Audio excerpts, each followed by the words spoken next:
Greetings, brothers and sisters. So I got a number of comments yesterday from people who were pro Prince Phillip. There was one guy who left a bunch of comments, somebody claiming to be connected to the royal family. Other people were saying I didn't wait long enough after he died because, somehow that makes a difference, right, to whether something's true or not.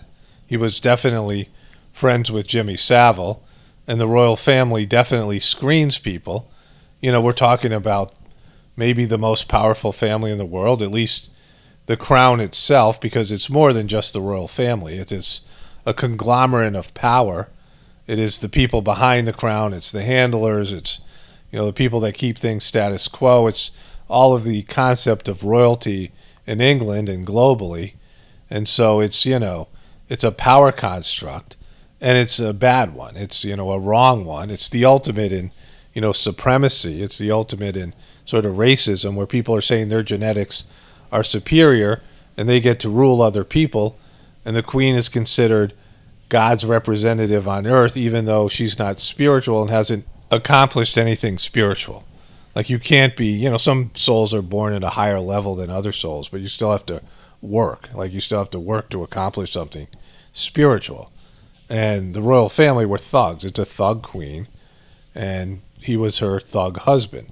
They have, risen to power through thuggery, and they use army. They're so militaristic, and they dress up in those uniforms. There's so much pageantry, and the military is a huge part of the crown. They talk about the military. Every one of the family members serves in the military, and they're pro-military dominance. And so I got a number of comments from people who must have randomly just shown up, right? They were, pro-royal family people. I should have saved some of them, but I was surprised that people were digging Prince Phillip, who looks like such a ghoul, right? And then I had people who are, comment regularly, who are pro Prince Phillip. I was kind of stunned by that, because you really can't be a truther and be pro royal family. I've made a bunch of recent videos about the royal family and how I was even surprised at how much power they have. Owning 1/6 of the land in itself, but then the influence on so many governments and the British Commonwealth and just all of it, right? It's a very powerful family that is, it's not doing good with their power.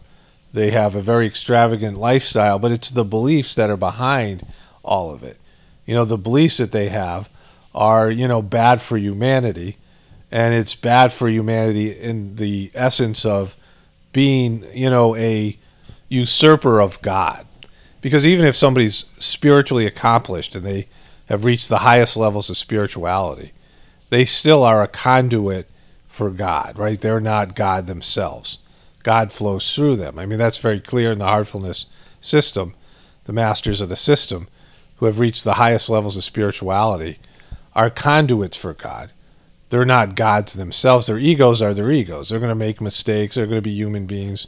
There was a whispers from the brighter world talking about how the masters of the system makes mistakes in any tradition, any religious tradition. They try to scrub some of the truth behind the spiritual leaders in a religion, but every religion's spiritual leader made mistakes. They have their human moments. But what they are good at, any sane, any higher developed soul, is getting out of the way and becoming a conduit for God and God's love. And so, that's one of the beautiful things about the heartfulness system, where this energy, this divine energy from the master of the system's accomplishment, where they are in their spiritual journey, this transmission can flow through them, and they can, create, this pathway through other people, trainers and preceptors, where this divine energy can flow through them to other people. But the divine energy is God, right? They're not God. The conduit isn't God, right? When water passes through a faucet, the faucet isn't God, right? The faucet is a vehicle for the water to flow through it. And so everyone should humble themselves. Even the highest developed saints have to remember to stay humble, because people start seeing them as God. And then when you're a militaristic leader, a thug who has power, who can give people jobs or give people wealth and resources, give people positions to where you can benefit them in a financial way, people start looking at you and your your power. You're a kingmaker. You can influence people's lives in so many ways and elevate them out of their circumstances. They can start to worship you. But when you've gotten your power by ill-gotten gains, the thuggery behind the royal family, and there's just no, as long as you're a member of the royal family, you're a part of the problem. Like, it doesn't matter that you were born into it. You're stuck in that. You can't be a saint or a good person and be a member of the royal family. It's just not possible. You might have a good character or good tendencies inside yourself, but you're part of a destructive power construct, a power construct that has done so much damage across the globe. And if you're someone who's seeking truth and looking for alternative narratives to the official story, it starts with the royal family, right? It starts right there. That's where, it's one of so much of the oppression and so much of the bad ways of living and big egos, like becoming a diva and becoming, having people bow before you, right? Why would, when you're making people bow before you, like, what kind of, narcissist and just demonic person are you? That people are supposed to bow before you? Oh, they're bowing before the crown. Well, that's, probably even worse, right? It's idol worship. It's, idolatry. You're worshiping objects and concepts that are far away from divinity. And so, all that power has to be broken up. The royal family just has to go. It just has to be erased. Not that, I'm going to erase it or you're going to erase it, but just acknowledging that it's bad and evil, that it has to go. Like, just being honest about it. That would be enough. Enough people are, aware of a bad system, right? And having these kids be born into this power, because, let's say all the kings were good for 6 generations, 10 generations, and then they get a real bad one. You're not elected, the people aren't approving of you, you're not getting it based in your merit or what you've become. You're stepping into something just because you were born into it. And then, your genetic line, and these people are all, they're marrying their cousins. There's inbreeding and all these things. And there's so much bad things. They were, they've admitted to being cannibals, and I've talked about this in so many videos. Like, they say it's 300 years ago, but they have cannibals in their ancestry. They have Vlad the Impaler, Count Dracula in their ancestry, and then just all the brutal things that kings have done. And, royalty has been a part of slavery and invading countries and apartheid and all these things around the globe where they've exploited, and the whole idea of colonialism. Colonialism is a horrible thing. Colonialism is the most abusive construct, and all this stuff where they're trying to cancel people like Tucker Carlson, but they're not going after the royal family, right? The royal family and colonialism. Colonialism is a superior military country goes and invades another country, and that country is self-sustaining. They're able to, there's people living there and thriving, and so they're doing well. And the colonialists go in there and they force the country, the people in this country, their new subjects, they subjugate them. And that's something that, if you see from The Crown, Prince Phillip is talking about subjugation, this whole, they're going to these countries that they've subjugated. And what they do is they force the people to, who used to grow, let's say, like millet or, quinoa, or they grew, whatever it was, grains that they used to feed their people. They say, no, now you guys are growing coffee. And instead of, you guys using the coffee, we're going to take the coffee and we're going to pay you some of our money, or just make them into slaves. But let's say they pay them. But what they pay them isn't enough for them to live the lifestyle they used to live when they were independent. And so they have these parasites there who are making them, grow food and, whatever it is, coffee or something for other people, to ship back to England, right? And they're using their farmland to grow other people's food, and they're getting compensated in a way that's much less than they would if they were working for themselves and supporting themselves by growing food for their local community. And then if there's any kind of economic crisis and there's no longer a need for coffee, or they can't grow coffee there anymore because whatever, there's some sort of change in the weather patterns or whatever it might be, they don't get enough rain, and they no longer remember how to grow the foods that their ancestors grew, or there's a global shutdown like the pandemic and they can't ship the coffee out anymore, and they don't have a way to grow their own food anymore, and their soil is depleted from growing, corn or whatever for other countries or coffee or something like this. And so you see how bad colonialism, it's just a form of slavery where people go in and take people's sovereign right away from them and get them addicted to lifestyles and things and take away their ancestral knowledge and whatever it is.